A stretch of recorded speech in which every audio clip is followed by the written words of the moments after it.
cheap and good. They don't always go together, but in this video, I'll be showing you 5 pieces of camera gear that over the 10 plus years of shooting photo and video professionally, I've found to constantly be in my camera bag. Even though I do work professionally, I still love a good piece of cheap camera gear that does the job great. And today we have 5 for under $50 that we genuinely carry every time we go on a shoot. The first is more of a category, but we're just gonna say it's USB-C charging. If you're an iPhone user and you haven't already gotten one, you need to get a Lightning to USB-C cord, and then you need to get a charger to go with it. USB-C charging, especially for my phone, which I use all the time, has totally changed the game. It's taken 3 to 4 hour charges all the way down to a half hour to an hour. USB-C and Lightning will legitimately charge an iPhone from 0 to 80% in about 30 minutes. And as long as you have the right power adapter, you can do that too. This is a battery bank that charges with USB-C. You can charge it via USB-C, but also charge through the USB-C port. And you can see there, it is a USB PD, which means it outputs 15 watts or more of power. Also in this sort of broad category, we have our favorite NPF battery, which not only has a level meter on it, which is awesome, and not only has a USB port on the back, a regular USB port, so you can charge like a phone or other batteries or whatever you need. It's a NPF battery, and you can charge it via USB-C. If you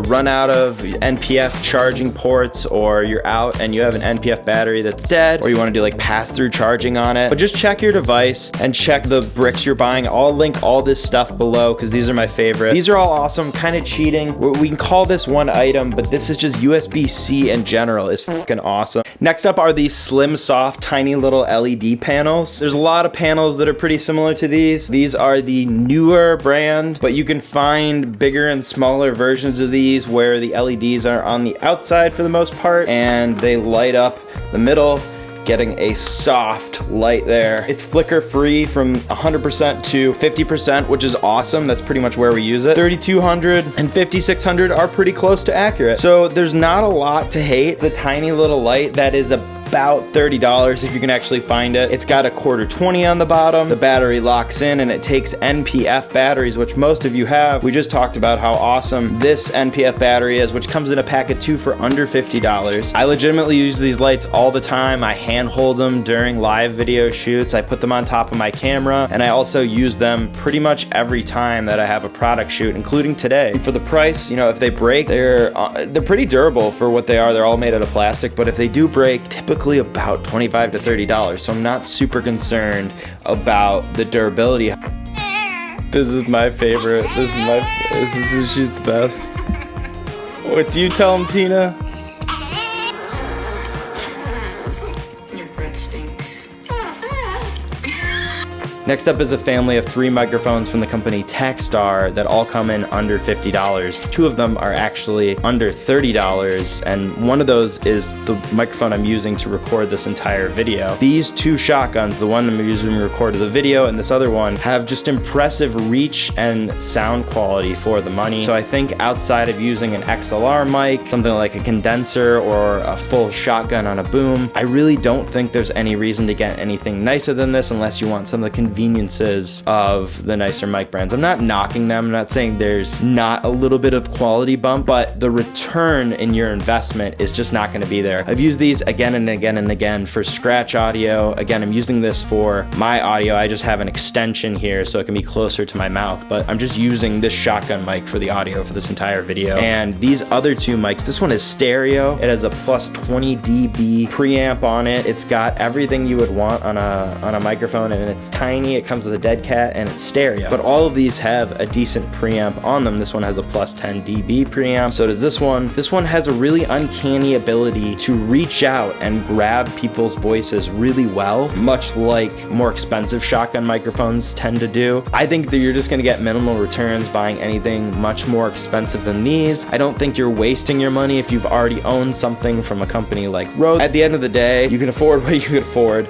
and this is what I could afford when I bought the microphones. I've had them for quite a long time now, and they've held up surprisingly well despite the price. So I could recommend all 3 of these, and indeed I will below, and that will conclude the section on these microphones.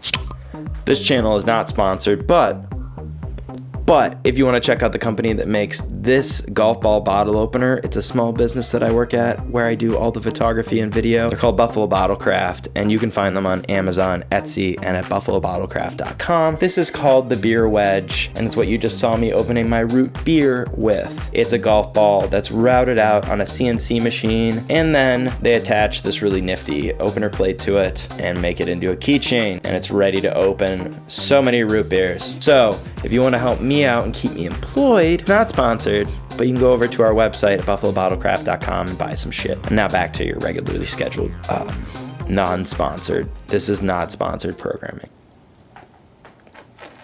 Next up is an Acra Swiss. If you don't know what that is, just Google it. It's a camera plate. The Acra Swiss plate you put on the bottom of your camera and then you just forget about it. What's awesome is you can handhold it like this. You can set it down. It balances, no problem with most lenses unless you got a honker on it. And then also put it right on my tripod here. When I want to take it off and I want to go shoot some photographs or some video, but I want to have my hands free some of the time, what I'll do is I'll grab my strap. Let me just grab my strap really quick. So once I've got my strap, take this plate that just stays on my camera. Remember, I don't take it off, just set and forget. I take my strap here and I hook it on. And some people are gonna be like, Jamie, you gotta put the strap on. Well, then you can just take the strap, and this is a shoulder strap. This is also cheap.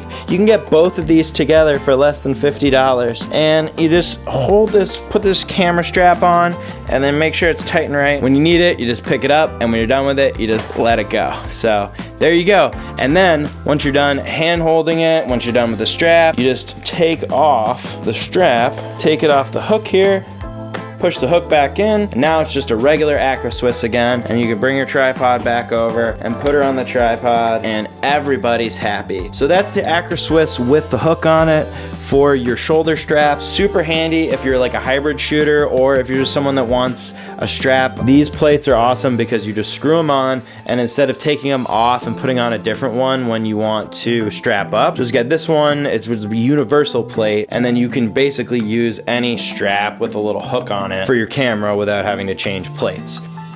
All right, the last item on this list is actually not this lens. This is a kit lens from quite a few different Nikon cameras. It's an 18-140, and it's a really popular step-up kit lens that comes with some of the prosumer cameras that Nikon sells, and I really hate it. What I really like is the super cheap but super amazing lens I've been using this entire time, which is the Nikon 18-55 DX lens that comes with a billion different Nikon cameras over the years. This lens is just legitimately one of my favorite lenses. I used it all day today to shoot not only product photos, but social media stuff as well as YouTube content. Along with being super light, which is why I like a lot better than this lens, it focuses closer than this lens and a lot of other lenses, so it can do pseudo macro work, and it kind of covers a range that's pretty awesome. It covers 18-55, which is wide to tight. The lens itself is exceptionally sharp, especially for the price range. Regardless of the price range, I really think this is a genuinely sharp lens that is highly overlooked because it's so mass-produced and easily available. It's the first lens most people ever get that touch a Nikon camera. You can find them, I went on, just to make sure, I went on eBay before making this video, and you can find them for as low as $25 for parts and $30 working. I've seen them as low as $5 on Craigslist. These kind of cameras were sold at BJ's, at Sam's Club, at Walmart, at Kmart, at Target. These Nikons sold millions and millions of copies. They were included with the starter cameras that were sold at most big box stores. These have been sold for years, and I believe the one I have is off like a D40. I don't know, I've had so many, I've sold like 3 or 4 of them. They retail for over $150, and I honestly understand why. If you're watching this and you're like, Jamie, I don't have a Nikon camera, I have a Sony mirrorless camera. Well, that's cool. You can adapt this Nikon lens to your Sony mirrorless camera for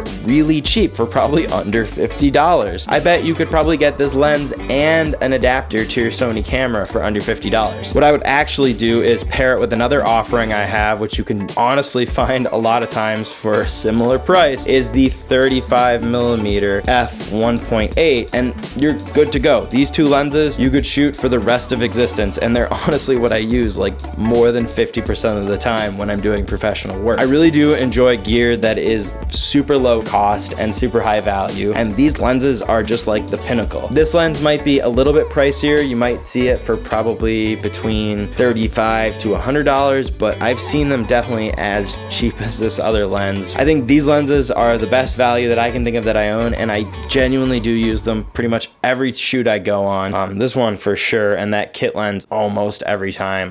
If you're still here, I want to thank you for watching this video. If you have questions about anything today, we're gonna have a blog post detailing this in a little bit more description, more nerdy drip stuff we felt like was a little too intense for this video, so hit up the link in the description. There's gonna be a blog post on all this stuff. We can talk back and forth about it. It'll be a blast. And yeah, I think I just had another bad idea. So subscribe so you don't lose this channel into the ether. And thanks for watching. We'll see you next time.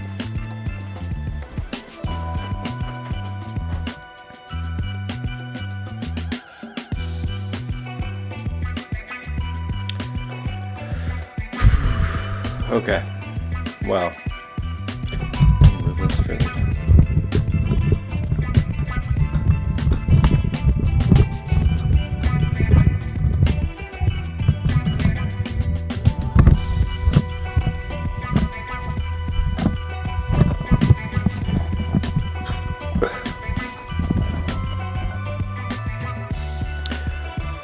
Well,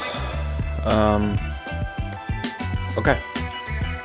Yeah, I feel like we're just doing a sound test right now, but